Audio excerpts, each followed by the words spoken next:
પાગલમાં હૃદયને સ્પર્શી જાય તેવી સ્ટોરી. દીકરાના જન્મદિવસ પર રાતના 2 વાગે એક ફોન આવ્યો. ત્યારે દીકરાએ તે ફોન ઉપાડ્યો તો તે ફોન તેની માનો હતો. માએ દીકરાને કહ્યું, જન્મદિવસની શુભકામના, ભગવાન તમને હંમેશા ખુશ રાખે.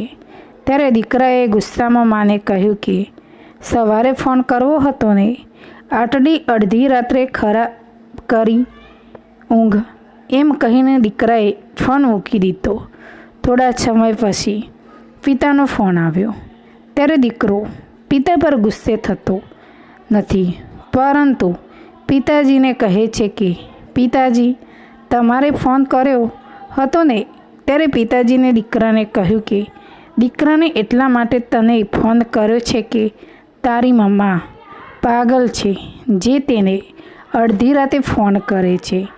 એ તો આજથી 25 વર્ષ પહેલાં જ પાગલ થઈ ગઈ હતી. જ્યારે ડૉક્ટરે ઓપરેશન કરવાનું કહ્યું હતું ત્યારે તેને ના પાડી હતી. મારી માં મરવા માટે તૈયાર થઈ ગઈ હતી, પરંતુ ઓપરેશન ના કરવા દીધું. રાતના 2 વાગે તારો જન્મ થયો.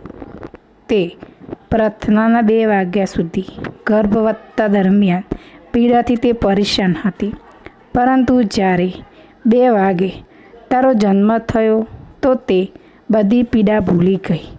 એની ખુશીનો પાર ના રહ્યો. તારા ઘરમાં ના પહેલાં ડૉક્ટરે લખાણ કર્યું હતું કે માને કંઈ થઈ જાય તો અમે જવાબદાર નહીં રહીએ, અને એમાંય આજે અડધી રાતે શુભકામના માટે ફોન કર્યો છે કે તે તને જન્મદિવસની શુભકામના માટે ફોન કર્યો તો તારી નીંદ ખરાબ થઈ જાય છે. મને તો તારી માં 25 વર્ષ આ દિવસ રાતના 2 વાગે જગાડે છે અને કહે છે બસ આટલું કહેવા માટે જ તને ફોન કર્યો હતો.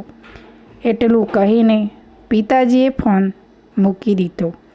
આ બાજુ દીકરો પિતાજીની વાત સાંભળીને તેની આંખોમાં આંસુ આવી ગયા અને તે પછી ઊંઘ્યો નહીં. અને સવાર પડતાં જ તે મા પાસે ગયો અને પગ પકડીને મા પાસે માફી માગવા લાગ્યો. ત્યારે પિતાએ જે દીકરાને કહ્યું કે તારી મા હંમેશા મને કહેતી હતી કે હવે કોઈ ચિંતા નથી, કારણ કે હવે આપણો દીકરો મોટો થઈ ગયો છે. પરંતુ હવે મને સમજાયું કે તારી મા પાગલ છે. હું એને સમજાવીશ કે ચિંતા કરવાની કોઈ જરૂર નથી, આગળ પણ તારું ધ્યાન રાખીશ. ત્યારે માએ કહ્યું, માફ કરી દો ને, દીકરો તો આપણો જ છે ને. મિત્રો, દુનિયામાં એક માં જ છે જેને તમે ગમે તેટલા ખરાબ શબ્દો કહો, ખરાબ વર્તન કરો, તેમ છતાં પણ તે હંમેશા તમારું સારું જ ઈચ્છે છે. માતા પિતાને તમારી સંપત્તિ નહીં, બસ તમારો સાથ જોઈએ છે. માની મમતા અનમોલ છે, એટલા માટે માતા પિતાને પ્રેમ કરો, તેમનું સન્માન કરો, તેમનો આદર કરો અને જીવનમાં તેમનું ધ્યાન રાખો.